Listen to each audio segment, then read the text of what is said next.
So we walk into this bar, and it is packed wall to wall like sardines in a can, people.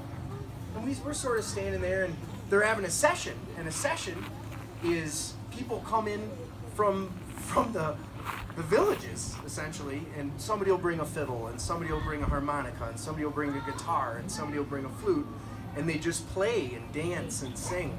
And it's really an organic party that just, a lot like this, that just happens because people want to get together and have a good time. So we walk into this bar in County Mayo, and as soon as we walked in the door, this dude, like my age, walks up and says, "Hey, Yank, here, come on over here, take our seats. Sit over here, Yank." So my beautiful wife-to-be and I, Mary Margaret, oh, by the way, none of the names have been changed to protect the innocent in this story. None. So the names you're about to hear are all real people. So Mary Margaret, my beautiful wife, at the time I'm wooing her, trying to get her to be my beautiful wife. And this guy says, "Come on, Yank." And he's essentially like grabbing our hand, like, "Come on, Yank, come sit down." So we go and we sit down. And it's a table and there's benches. It's like a huge long table. There's probably 20 people sitting at this table, and the music's going and the people are dancing and we get to talking. And next to me is this little old lady, and next to her is this older dude. Across from us is a couple like our age, and we get to talking. And all of a sudden, after a little bit, the topic of travel, international travel, comes up. And they're like, "Hey, Yank, did you find it difficult to get into the country?"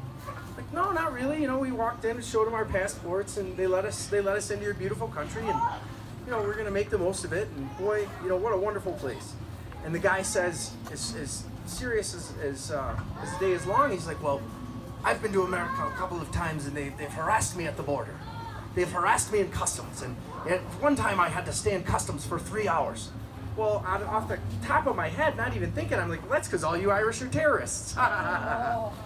So everybody at the table sort of laughs, but they're not laughing.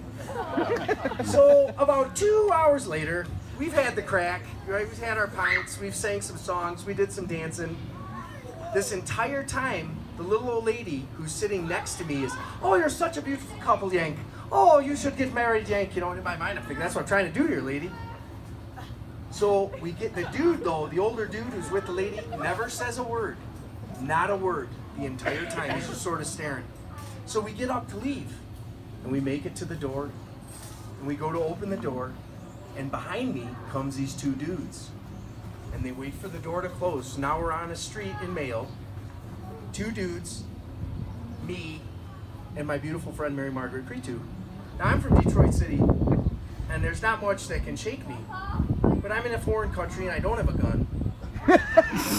And, you know, you sort of think. So these two dudes come up and they're as serious as a heart attack. They say, Hey, Yank, hold on before you go." And I'm like, what's going on? You know, I'm sizing them up. They says, "Hey, you've ever heard of Martin McGuinness?" I said, "I don't know who Martin McGuinness is." "No, who's Martin McGuinness?" They says, "You've never heard of Martin McGuinness?" I said, "No, I've never heard of Martin McGuinness." They said, "Well, let me tell you, son. Martin McGuinness is the head of the IRA, the real IRA here in Dublin. And you just called him a terrorist to his face, Yank. And if you weren't from America and so stinking dumb, we'd cut you right now, ear to ear, leave you dead in the street." And I'm like, whatever, man, have a great day." They're like, "Yank, you just insulted the head of the IRA." So we're like, "Oh, okay, right, have a good day," right? So we get in the car. The next day, we're driving into Cork, and there's the Sinn Féin IRA office. So I beach the car in front. We walk in, I say, "Hey, how you doing? You got any pictures of Martin McGuinness?" And the gal goes, "Right on the wall, Yank." And here on the wall, in gilded gold framing, is this huge picture of the old man sitting next to me in that bar. Martin McGuinness, murderer of women and children and blower up of villages, right? So 2 weeks later, we get back to our home base in Athboy, County Meath. And my friend's dad, Mr. Manning, Johnny Manning Sr., he's like, "Hey, Mikey, you know, how did it go? What did you get into?" And I said, "Well, Mr. Manning, you're not going to believe it." He says, "What? What happened?" I said, "Well, I don't know how in the heck it happened, but I met Martin McGuinness," and he turned pale white. He says, "You've met Martin McGuinness? Where'd you meet him?" Well, I said I didn't only meet him, I insulted him. And Mr. Manning says, you didn't tell him you're staying here, did you? And that's my story of meeting Martin.